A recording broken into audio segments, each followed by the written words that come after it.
안녕하십니까. 2분 만에 설명해준 남자 이신남입니다. 오늘은 혈액투석 환자는 어떤 영양제를 먹어야 되는지 한번 알아보겠습니다. 워낙 영양제 종류가 많아서 뭘 먹으면 좋겠다라고 말씀드리긴 어렵지만 시중에 파는 것 중 먹어도 될지 먹으면 안 될지 한번 알아보겠습니다. 그래서 오늘은 쿠팡에서 판매량 1위부터 8위까지 제품을 한번 비교해 보겠습니다.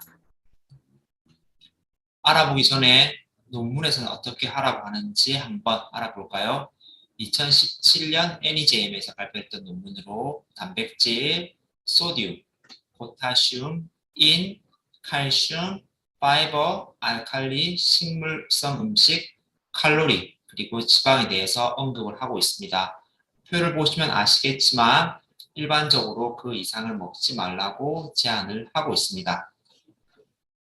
하지만 시중에 나와 있는 영양제는 앞선 성분을 포함해서 파는 것은 아니죠. 일반적으로 미세원소를 포함해서 팔고 있습니다. 그럼 혈액투석 환자에게 부족한 미세원소는 무엇일까요? 이 표의 마지막 두 컬럼에 표시되어 있는 것이 부족한 미세원소입니다. 하나씩 보면 망간, 셀레늄, 아연이 부족할 수 있고 안티모니, 비소, 풍소, 코발트, 플로린, 요드, 수은, 몰리브데넘, 텔루륨, 탈륨 등이 부족하다고 합니다. 부족하다고 알려진 미세원소는 처음 듣는 것도 많네요. 또 다른 연구입니다. 이 연구는 투석을 시작하고 점점 줄어드는 미세원소가 뭔지 살펴보았던 연구인데, 그랬더니 크롬, 납, 바륨, 니켈, 망간, 셀레늄, 은, 구리, 탈륨, 세슘이 줄어드는 것을 확인할 수 있었습니다. 이 두 가지 논문을 토대로 본다면 공통적으로 망간, 셀레늄, 탈륨이 투석 환자에게 부족하다는 것을 유추해 볼 수 있습니다. 하지만 이렇게 부족한 영양소를 모두 보충해서 먹으면 될까요? 한 전문가 집단에 따르면 이 슬라이드에서의 내용을 이제 투석 환자에게 추천하고 있습니다. 흔히 영양제로 보는 리코펜, 루테인은 항산화, 항염증, 심혈관 질환에 이점이 있어서 추천을 하고 있습니다. 하지만 폴리페놀은 추천하고 있진 않네요. 하지만 연구의 종류가 너무 다양하기 때문에 하나의 결과로만 결론은 낼 수 없으니 새로운 내용을 지속적으로 확인하는 것이 중요할 것으로 보입니다. 이제 본격적으로 한번 알아보겠습니다. 쿠팡 판매 제품 1위입니다. 차인표 배우님이 이제 광고하시는 아이클리어 루테인 지아찬틴입니다. 항상 이런 제품을 볼 때는 영양 기능 정보를 봐야 합니다. 물론 광고주 입장에서는 광고 배우가 더 중요하겠지만요. 보시면 루테인, 지아잔틴을 합쳐서 20mg을 함유하고 있고 나머지는 비타민 E, 아연, 비타민 A, 비타민 B6, 비타민 B1, 비타민 B2, 그리고 비타민 D를 포함하고 있습니다. 신장에 무리 가는 양분은 없습니다. 수용성 비타민인 비타민 B, C는 적절하게 보충하는 것이 좋지만 지용성 비타민인 비타민 E, 비타민 A, 비타민 D는 체내에 너무 많이 축적되지 않게 주의를 기울여야 합니다. 판매량 2등 제품입니다. 종근당의 칼슘 앤 마그네슘 비타민 D 아연입니다. 영양 기능 정보를 보겠습니다. 이 제품은 개인적으로 혈액투석 환자에게 추천드리진 않습니다. 이유는 비타민 D는 칼슘과 인을 상승시킵니다. 인의 상승은 투석 환자에게 나쁜 영향을 미칩니다. 그리고 칼슘도 이 영양제에 포함되어 있는데 칼슘이 높다고 무조건 좋은 건 아닙니다. 혈액투석 환자는 혈관이 건강해야 하는데 높은 수치의 칼슘은 혈관을 석회화시킵니다. 좋진 않겠죠.